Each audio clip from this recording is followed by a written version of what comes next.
Good day, students. You're welcome to civics class for today. We'll be looking at electoral malpractices in Nigeria.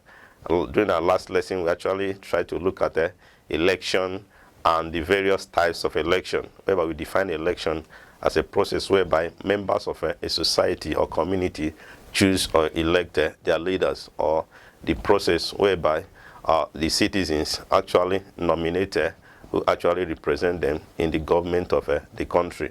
And we try to look at the various types of election. Look at by-election, primary election, referendum, open ballot system, single ballot system, and so many of them. And I actually told you that one of the ways in a democratic dispensation whereby an individual can represent his people in government is through election. You must be able to be voted for by members of your community or society or state. Through that, you'll be able to occupy such position. And I also mentioned those positions in Nigeria that you must occupy through electoral process or through election.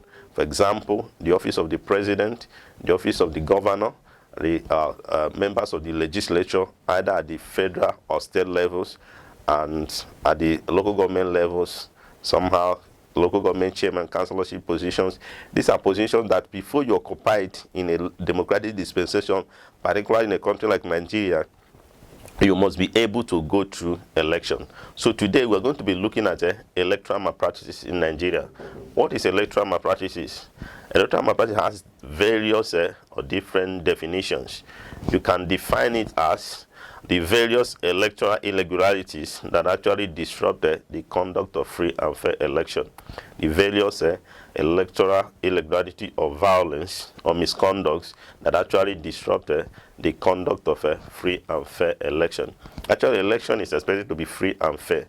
Election that is devoid of any form of bias, whereby there is no intimidation on the part of the candidates, whereby everybody is given a level playing field to be able to sell themselves to the masses, and through that they'll be able to get a lot of votes that will actually put them into that position that they're actually aspiring for.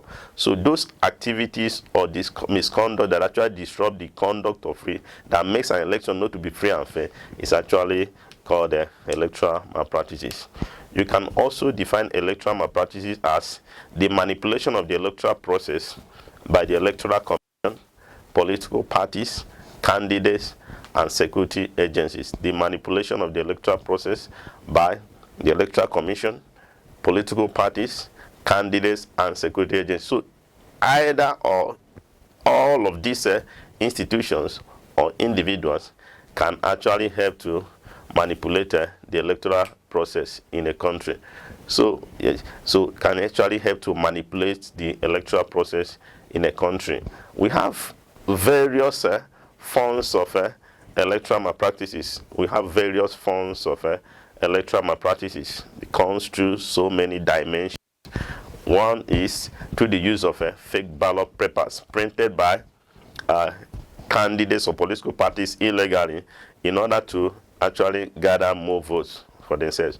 So during the election, at times you hear that a bundle of fake ballot paper will actually seen in a particular place. So those candidates or political party actually want to use it to actually help to influence the election to their own advantage. It can also come through the use of underage voters by politicians, people that are not up to the required constitutionally acceptable age of voting, which in Nigeria we know that is 18 years and above. So at times you see, particularly in all these remote areas, people that are within that are not within that age bracket, you see politicians will just try to push them forward so that through that they'll be able to gain enough vote to actually put them in that position. And that one form of electoral practice is artificial scarcity of electoral materials in areas where political parties that are assumed to be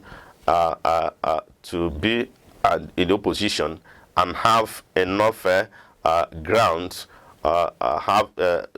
when they discover that some of these political parties that are in opposition, they have a particular environment area whereby they have enough voters. They will just connive with the Electoral Commission to ensure that the electoral materials get to such a place or those places very late, thereby making the people not to actually exercise their franchise. You know, I've told you that franchise simply means the right to vote. I want to give you a typical example.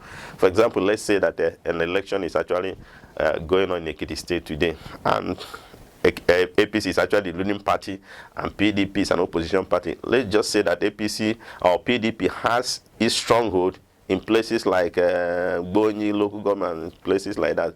So in order to perfect this act, you will see that the ruling party at the state level can actually connive with INEC, and materials will not get to Bonyi at the appropriate time. By the time it gets to that place, most of the voters that actually wanted to vote for the opposition party must have gotten tired and they just leave that place. And by that time, the materials will go to that place, and little vote will be recorded for the party, and that will actually help to increase the chances of the opposition party to retain that position. So artificial scarcity of electoral material is also one form of electoral malpractices. And that one is a financial inducement. Inducement is a form of enticement.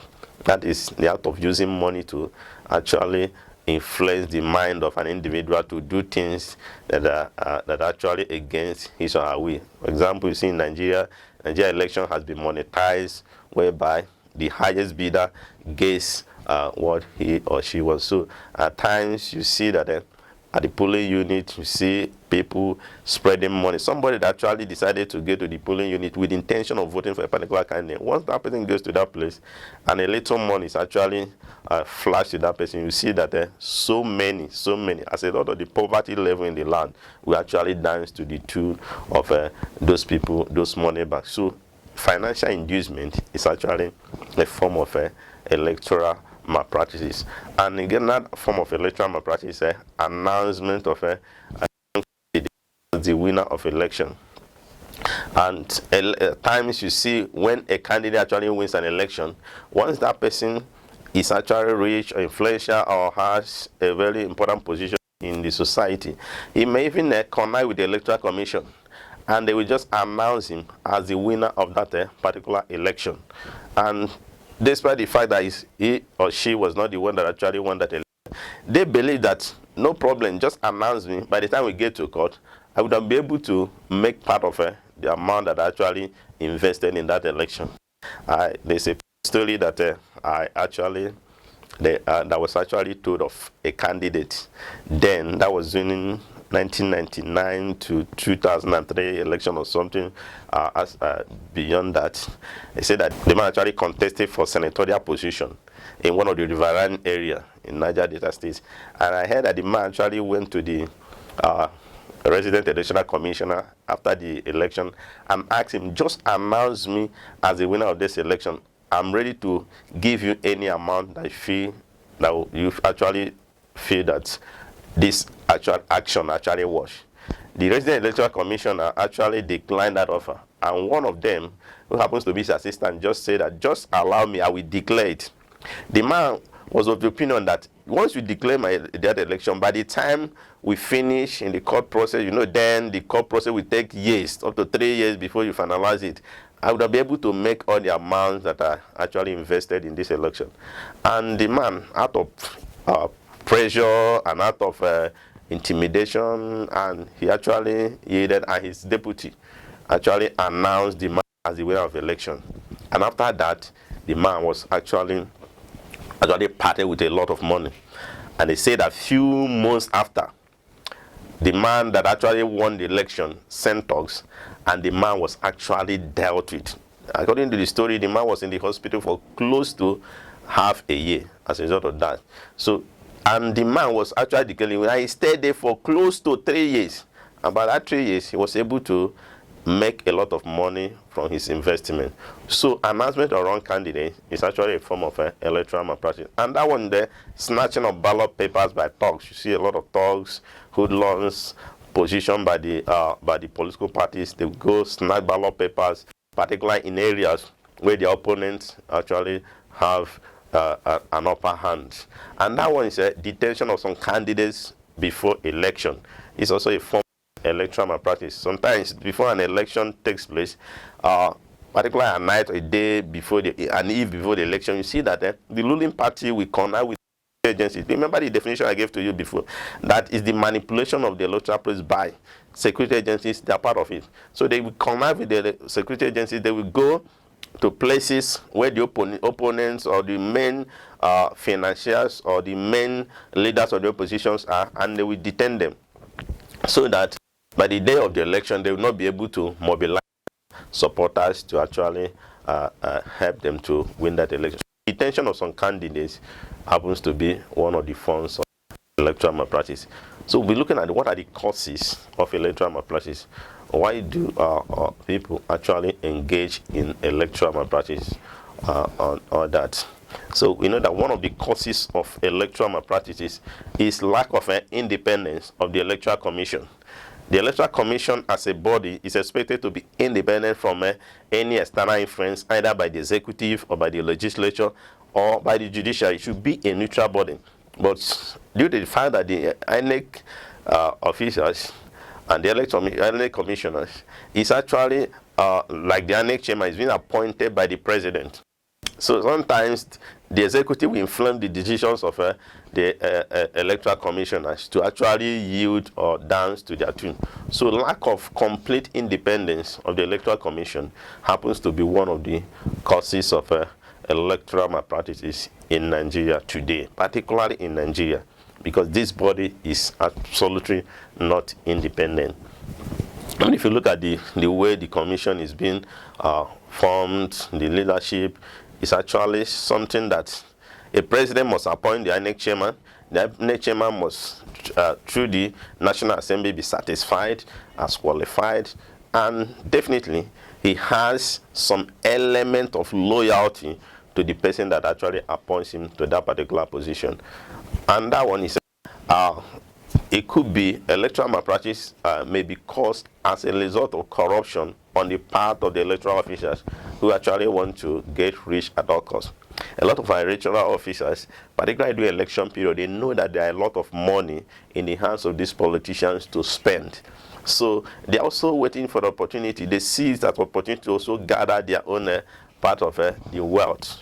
Like an example that I gave to you.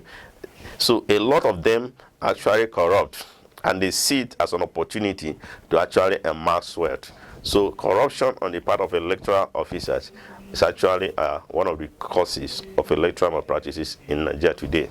We also say that another cause of electoral malpractice that is greed on the part of politicians.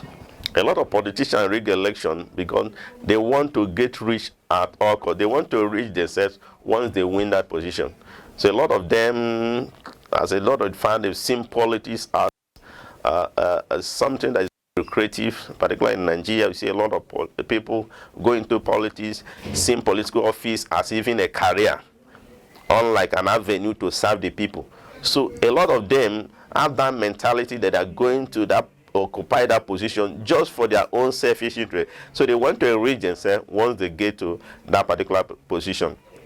So elections are rigged in Nigeria because of politicians who want to enrich themselves once they win that election. And again, election is actually rigged in Nigeria to promote an ethnic interest. A lot of ethnic groups wants to establish or perpetuate somebody from their own region in power. They want to ensure that somebody from their own region remains in power. So in order to realize that, they will ensure that they do everything possible to make sure that they actually rig that election to make sure that that person remains in power. It's actually obtainable everywhere, particularly in Nigeria. You see that once somebody from the north is actually contesting for a high position, particularly the presidential position, you see that most of the people in the north will actually do everything possible to make sure that that person wins that election. They believe that once that person is actually established to have won that election, that they have their own interest secured. because a lot of people are not considering the interest of the general masses, the interest of the nation as a whole. Every region is actually parochial in their mindset. They think of their own interest, the interest of their own people, over the interest of the general public. And it's also particular to other regions in Nigeria. Another cause of electoral malpractice is poverty. Poverty is the inability of a man to provide needs. So a lot of people, as a result of their inability to provide their own basic needs, they will try to do everything possible to ensure that they just get the little crumb that actually fell from the rich people's table during the election. So once the politicians flash their money during election, they will just take it, just believing that they will be able to use that to actually take care of their family. We have a story of what happened during the last election in Ondo State. They said that when they actually trooped out to the polling units, all of a sudden, so many of them actually made up their mind to vote for a particular candidate. All of a sudden, a particular party came and started sharing 5,000 and all that. They were telling them, do you prefer soup, good soup, or that? That's in Yoruba language. They said there was a language they used for it. Do you prefer good soup, or do you prefer voting for an? And all of a sudden, as a result of the poverty in the land, a lot of them went to the other side to make sure that they get that particular money. So that's another reason a lot of people engage in electoral malpractice, particularly in masses. They are easily influenced by money, so to sell their conscience to the highest bidder. And another cause of electoral malpractice is the sit-tight mentality of our leaders. So elections are rigged because of the sit-tight mentality of our leaders. A lot of our leaders actually want to remain in power perpetually. They want to remain in power for life. Having tested that position, they don't just want to give in. They see that as a birthright. They want to remain in that position for life. And if you understand that a lot of benefits in occupying political position, so it makes it very difficult for them to lose out. You see that if you look at some of African leaders, you see there are leaders that have been in power for years, 30 years and so. Like in Zimbabwe, you see before the demise of Robert Mugabe, he was there for more than 30 years. Even President in Cameroon, you see the leader, Biya, he has been there for years on that. So this is it that they don't leave that position. They want to remain there. Even in Nigeria, for example, if you leave all these leaders, they want to occupy. Ensure that it's just that they are trying to just maneuver the system due to the fact that we have a fixed term in office. If you look at some of our leaders, like those in governorship position, once they leave that place, they will go to the Senate. They know that the Senate, there's no fixed term as a senator. Once you win that position, you just remain there. Even in Nigeria, there are some senators or members of the House of Reps that have been there for more than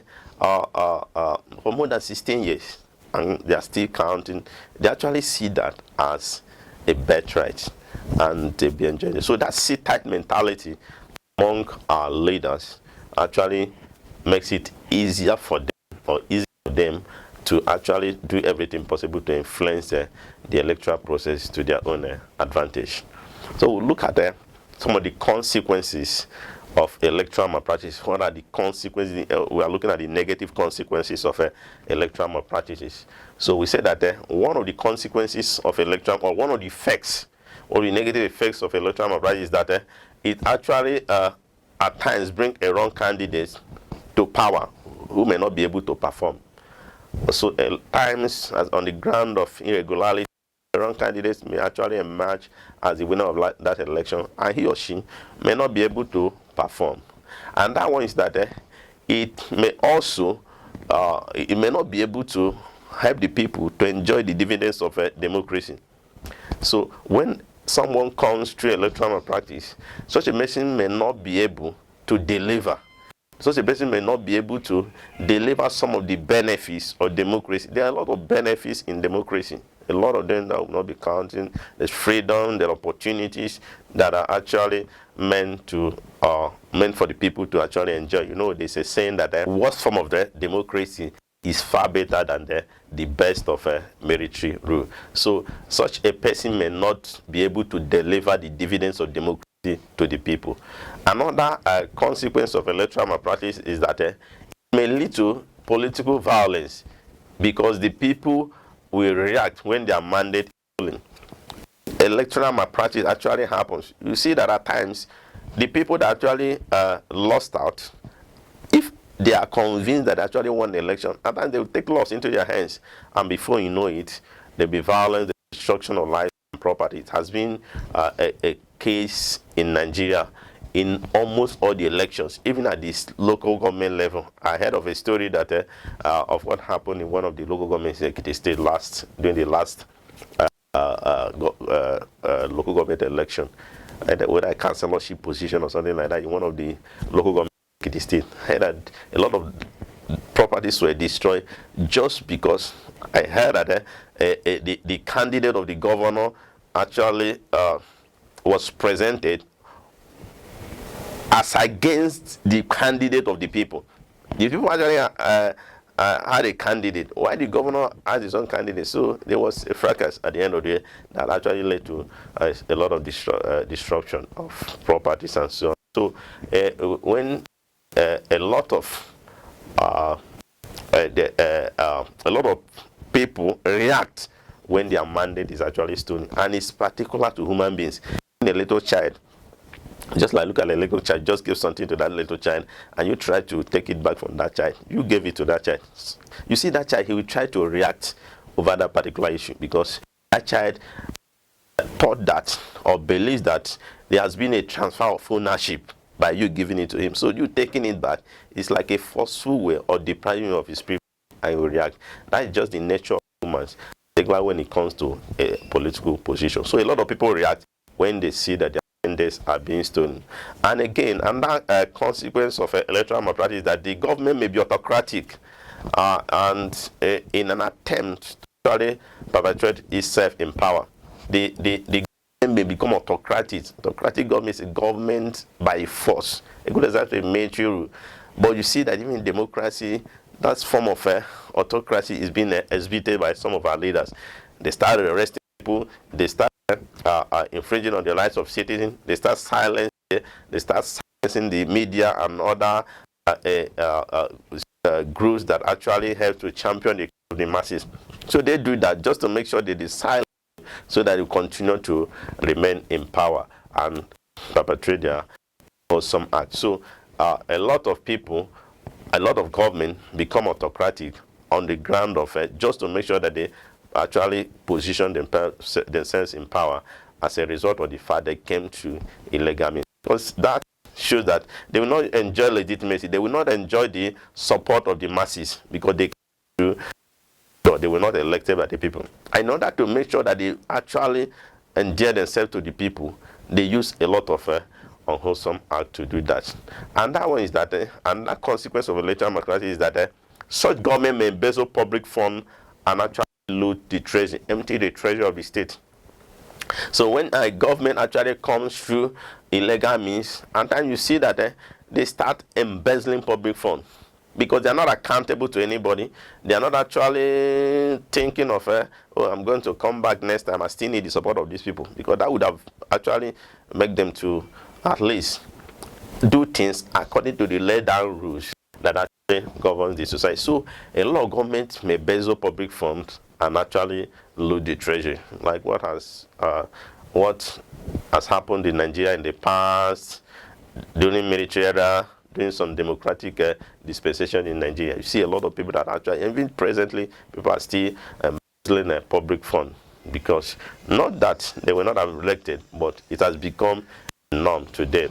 And again, it actually leads to military intervening in the politics of a particular nation, because they actually believe that the politicians are corrupt, and they seize that single opportunity to actually take over power. like what had happened in Nigeria subsequently, and we are praying that that should not happen again in this country. So these are some of the things that we need to actually know about electoral malpractices in the country. Probably in subsequent lesson, we'll be able to look at how to actually prevent electoral malpractices in Nigeria. So I think you should be able to do justice to this lesson. So I want you to be able to know that electoral malpractice is actually an evil that actually does no harm to any nation. So it must be, everyone must ensure that we eliminate it to its barest